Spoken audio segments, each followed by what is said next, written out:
sabes. Si esta vez no ingresas...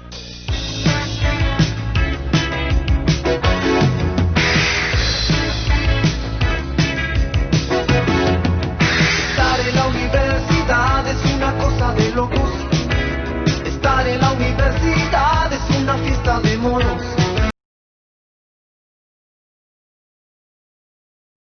Buen día, jóvenes estudiantes del CEPRUNA.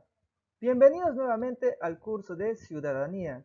Se les invita por favor a agarrar su material de trabajo y ubicarse en el siguiente tema del curso. Como siguiente tema, jóvenes estudiantes, vamos a hablar acerca del sujeto de derecho. Se trata de aquel al que pueden imputársele derechos y obligaciones a través de la ley. Todas las personas, ya sean físicas o jurídicas, son sujetos de derecho. Ustedes en su libro tienen el siguiente concepto. Es aquel centro de imputación de derechos y obligaciones. Se considera 4 tipos de sujetos de derecho. En primer lugar, el concebido, la persona natural o física, la persona jurídica y las organizaciones de personas no inscritas. Vamos a hablar de estos 4 tipos de sujetos de derecho. En primer lugar, el concebido. ¿Y qué es el concebido? Es el ser humano antes de nacer, que pese a que depende de la madre, para su subsistencia está individualizado frente al ordenamiento jurídico. Vamos a hablar acerca de las teorías sobre la concepción. Existen 3 teorías: la teoría de la fecundación, la teoría de la anidación y sobre la formación de la corteza cerebral. Teoría de la fecundación.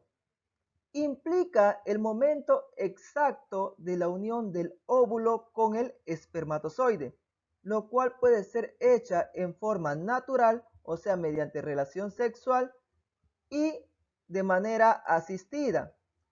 Esto se refiere a una inseminación in vitro. ¿De qué trata esta inseminación in vitro o esta fecundación in vitro? Bueno, viene a ser una técnica de laboratorio que nos permite fecundar un óvulo con un espermatozoide fuera del útero. En formas naturales es un proceso biológico que luego de la relación sexual toma 72 horas aproximadamente en realizarse. Esta es una tesis defendida por el derecho civil. Teoría de la anidación. El óvulo fecundado solo es una expectativa de vida, pues para que éste sea viable necesita fijarse, o sea, anidarse en las paredes del útero. De no ser así, no habría sujeto de derecho. El hecho se produce entre los 14 días de realizado el acto sexual. Esta tesis es defendida en el derecho penal. Y por último vamos a hablar acerca de la formación de la corteza cerebral. En este punto menciona que la vida humana comienza con el inicio de la actividad cerebral, la cual se manifiesta con la formación del sistema nervioso y el cerebro. Si la muerte es el cese de la actividad cerebral, por correspondencia, la vida se inicia con dicha actividad.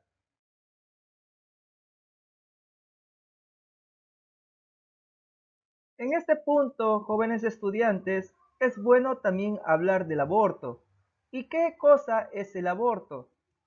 Es el aniquilamiento del producto de la concepción en cualquiera de los momentos anteriores al término de la preñez, ya sea por expulsión violenta o por destrucción en el vientre de la madre. Clases de aborto. Existen diferentes clases de aborto, como por ejemplo, autoaborto. Se refiere a aquel causado voluntariamente por la mujer o con su consentimiento para que otro lo practique. Aborto consentido. El aborto consentido es el causado por otra persona con consentimiento de la mujer. Aborto no consentido. El aborto no consentido es el causado por una persona sin el consentimiento de la mujer. Aborto abusivo o por profesionales. Este tipo de aborto es el causado por el médico, el obstetra, farmacéutico o cualquier profesional sanitario que abusa de su ciencia o arte para causar el aborto. Aborto terapéutico o necesario. Es el único caso de aborto no punible. Se refiere al practicado por un médico con el consentimiento de la mujer embarazada o de su representante legal, especificando que el aborto es, en este caso, el único medio para salvar la vida de la gestante o para evitar en su salud un mal grave y permanente. El aborto preterintencional. Este tipo de aborto es causado por violencia, pero sin haber tenido el propósito de causarlo. Para ello debe constarle el embarazo o este ha de ser notorio. Aborto sentimental y eugenésico.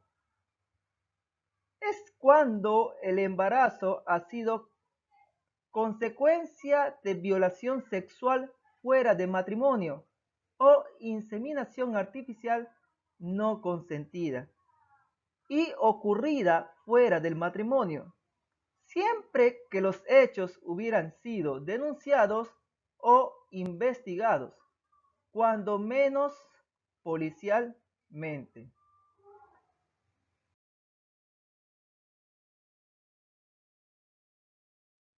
Como siguiente punto, jóvenes estudiantes, vamos a hablar acerca de la persona natural.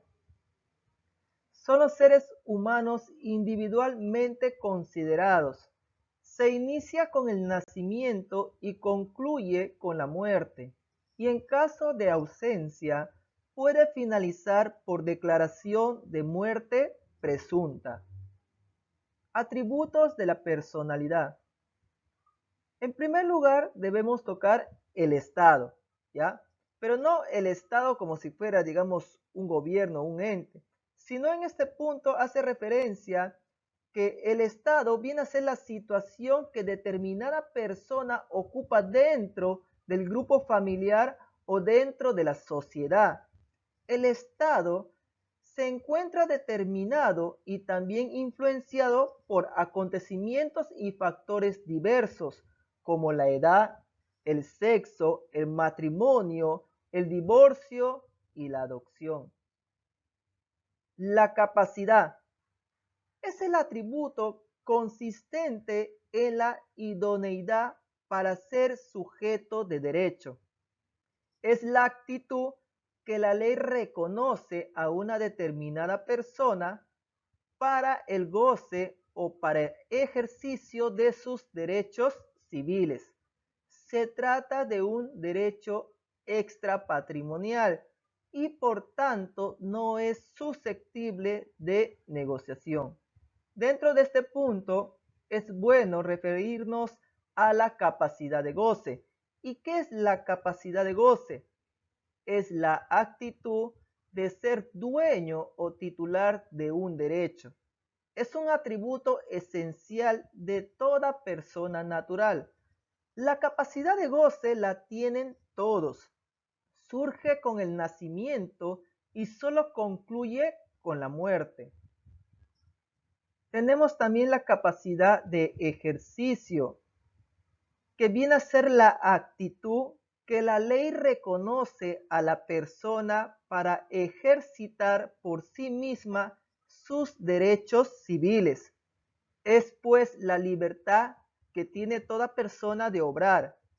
Actualmente se requiere de una determinada edad para desarrollar con plena libertad la capacidad de ejercicio, que es la edad de 18 años.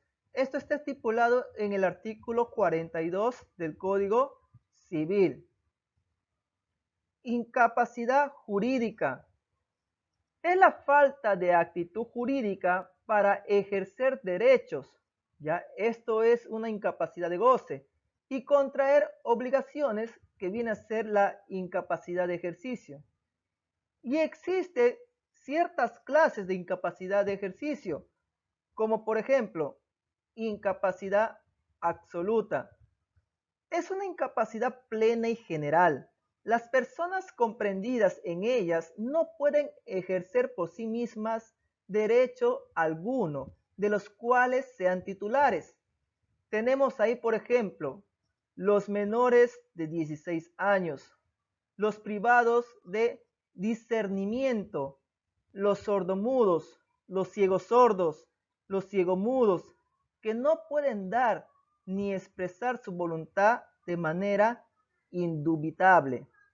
Tenemos acá en este punto también la incapacidad relativa, que es la incapacidad de las personas que han perdido o están privadas parcialmente de su capacidad civil de ejercicio. Se encuentran limitados al ejercicio de determinados derechos, de manera que otros derechos sí pueden ser ejercidos directamente por el sujeto. Existen 8 casos. Tenemos ahí los mayores de 16 años y menores de 18, los retardados mentales, los que adolecen de deterioro mental que les impide expresar su libre voluntad, los pródigos, que son las personas que malgastan su propio patrimonio de forma reiterada e injustificada. Tenemos también los que incurren en mala gestión, los ebrios habituales. Tenemos los toxicómanos, que son las personas que utilizan y consumen drogas, los que sufren pena que lleva anexa la interdicción civil. Se trata de los sentenciados a pena privativa de su libertad, donde el juez ha decidido también privar del ejercicio de sus derechos civiles de sentenciado.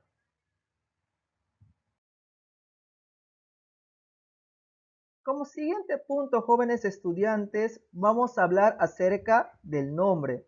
El nombre es un atributo que sirve para identificarlos y diferenciarlos de otras personas. Comprende 2 elementos: el nombre patronímico o apellido, que proviene del padre y de la madre. Estos son hereditarios. Y también tenemos el nombre de pila o prenombre.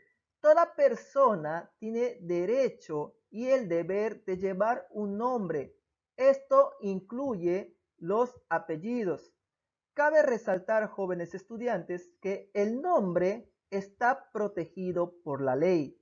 Nadie que no sea titular del nombre puede ejercitar ese derecho, que es personal e intransferible. Al hijo matrimonial le corresponde el primer apellido del padre y el primero de la madre. Esto está en el artículo 20 del Código Civil. Al hijo extramatrimonial le corresponden los apellidos del progenitor que lo haya reconocido. Si es reconocido por ambos, lleva el primer apellido de los dos. El adoptado lleva los apellidos del adoptante o adoptantes. Y la mujer tiene el derecho de llevar el apellido del marido agregado al suyo y a conservarlo mientras no contraiga nuevo matrimonio. Cesa tal derecho en caso de divorcio o por nulidad de matrimonio. El domicilio. El domicilio se entiende como el lugar donde permanentemente vive una persona o una familia. es la sede legal de la persona. La desaparición consiste en que una persona no se encuentra en su domicilio y no se tiene noticias sobre su paradero. Para que se declare la ausencia de una persona es necesario que transcurran 2 años desde que se tuvo la última noticia de él. La persona jurídica es la agrupación de personas organizadas colectivamente en búsqueda de un fin u objetivo común y que está inscrito conforme a las disposiciones legales.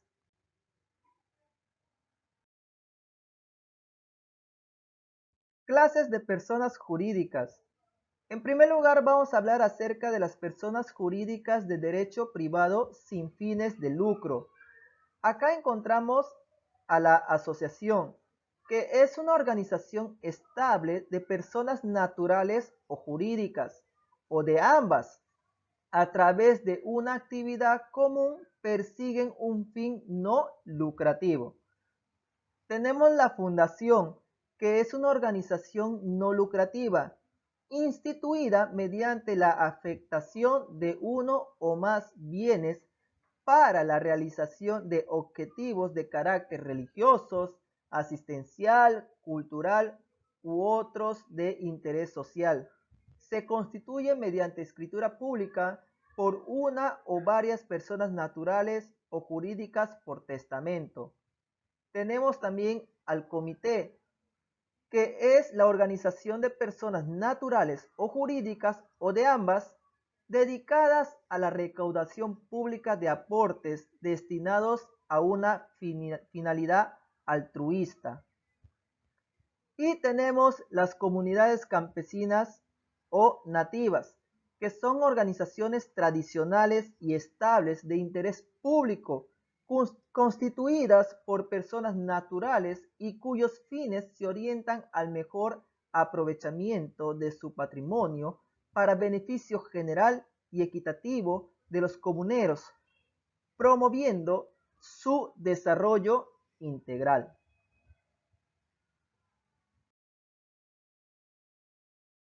Personas jurídicas con fines de lucro.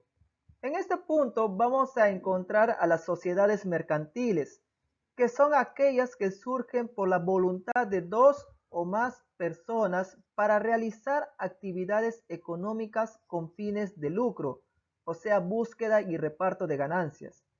Están reguladas por la Ley General de Sociedades Mercantiles. Tenemos los siguientes tipos de sociedades mercantiles. Sociedades colectivas. Es una sociedad personalista que desarrolla una actividad mercantil bajo una razón social, con la peculiaridad de que los socios responden de forma subsidiaria al cumplimiento de las deudas sociales de manera personal, ilimitada y solidariamente. De ahí tenemos las sociedades en comandita. Es un tipo de sociedad mercantil en la cual coexisten socios colectivos y socios comanditarios. Ambos aportan capital a un fondo común, el cual se emplea en la explotación de alguna actividad con fines lucrativos. Existen dos tipos: sociedad en comandita simple y sociedad en comandita por acciones.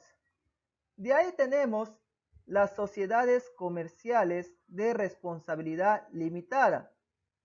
Es un tipo de sociedad mercantil en la cual los socios pueden ser personas naturales o jurídicas, integradas como mínimo de 2 socios o hasta un máximo de 20.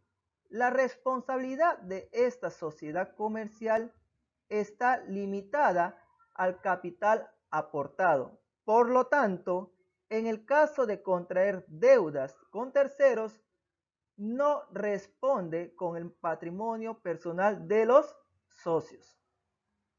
Sociedades anónimas, ¿ya? Es una sociedad mercantil cuya capital está dividida en acciones integradas por las aportaciones de los socios, quienes no responderán personalmente de las deudas sociales contraídas, sino que lo harán con el capital aportado. Personas jurídicas de derecho público son las instituciones o empresas creadas mediante ley. De ahí, por último, tenemos las organizaciones de personas no inscritas, que viene a ser el conjunto de personas que se organizan buscando un fin valioso, pero que no han cumplido con el requisito de inscribirse en el registro correspondiente, por lo cual no constituye una persona jurídica. Sin embargo, es regulada por nuestro ordenamiento jurídico como una agrupación que bajo ciertas circunstancias es susceptible de tener deberes y derechos diferentes de sus integrantes, como si se tratase de una persona jurídica. Muy bien, jóvenes estudiantes, eso sería todo concerniente a la clase de hoy. Gracias por su atención. No se olviden, cualquier duda o consulta que tengan, preguntar a su docente. Recuerden, somos CEPRUNA, garantía de éxito para la vida.